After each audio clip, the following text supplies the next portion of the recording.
The carrier was welcomed by the Under-Secretary of State for Defense Senator Stefania Pucciarelli Taranto, the 30th of April 2021.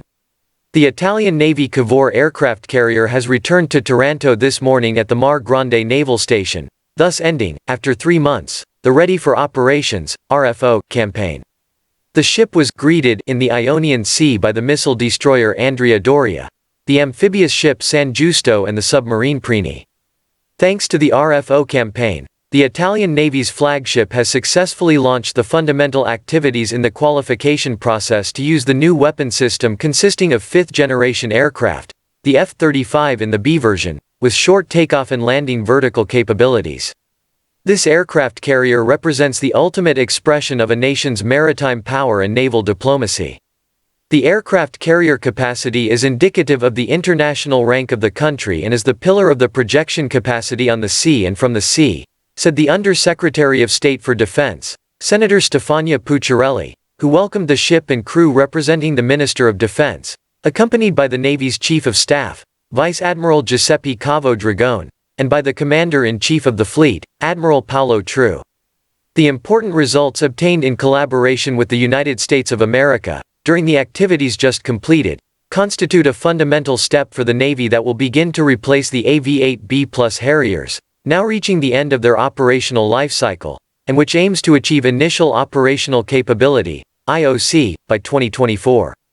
The Ready for Operations campaign ended with the full achievement of the objectives initially proposed and led to the achievement by the U.S. Naval Air System Command, the American certifying authority, of the authorization to use the F-35B on board the Cavour aircraft carrier, said the satisfied Chief of Staff of the Navy, Vice Admiral Giuseppe Cavo Dragone.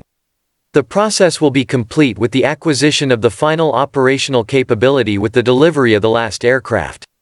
Cavour's Ready for Operations campaign represents a success of strategic importance for the Navy, defense and the country, which further strengthens the transatlantic link with the United States, as stated by the Minister of Defense, Honorable Lorenzo Guerini, on the occasion of the greeting to the crew at the departure of the aircraft carrier from Taranto. It is certainly a technical operational activity, said Minister Guerini from the flight deck of the carrier, but with important implications on the strategic military plan for defense and for the country on the international scene.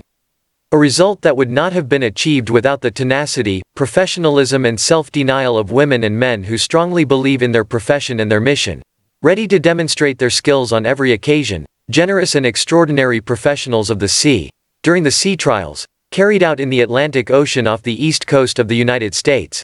2 American F-35B aircraft equipped for test activities, embarked on the Cavour, completed all the planned tests, carrying out over 50 flight missions, in different weather conditions and sea conditions, night activities, about 120 vertical landings and as many short takeoffs with the help of the ski jump, as well as vertical takeoff tests.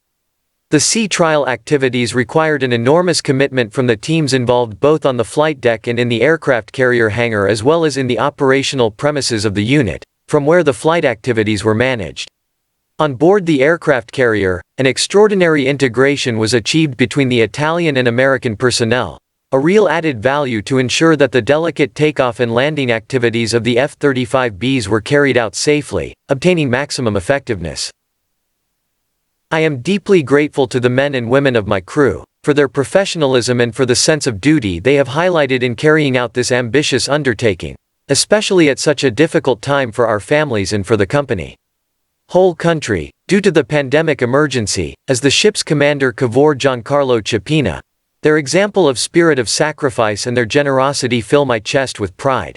It is thanks to the professionalism and sacrifices of our men and women, as well as their families, that the Navy, despite the small and always the smallest pool of personnel available, manages to effectively preserve the essential function of defense on the sea and from the sea and to confirm the role of the armed force as vital instrument for the safety of our seas and for the protection of the country's economy, with a very strong maritime connotation. The RFO campaign, which lasted 3 months in which the ship traveled over 15,000 nautical miles, strongly affirmed the cooperative link with the U.S. Navy and the Marine Corps. In addition to the training sessions conducted in February with the U.S. destroyer Stout and a maritime patrol aircraft, the activity with the aircraft carrier Gerald Ford, a U.S. unit of the new and homonymous nuclear-powered class, was also of great impact. Cavour also carried out certification activities on the flight deck to operate with the MV-22 Osprey tiltrotor operated by the Marines. The MV-22 Osprey aircraft is a multi-engine, dual-pilot aircraft with vertical takeoff and landing capability thanks to the tilting rotors, designed for special operation support missions. The primary function of the aircraft is the amphibious assault transport of troops, equipment and supplies for naval units equipped with flight deck and ground bases. Another element added to the projection capabilities on the sea and from the sea.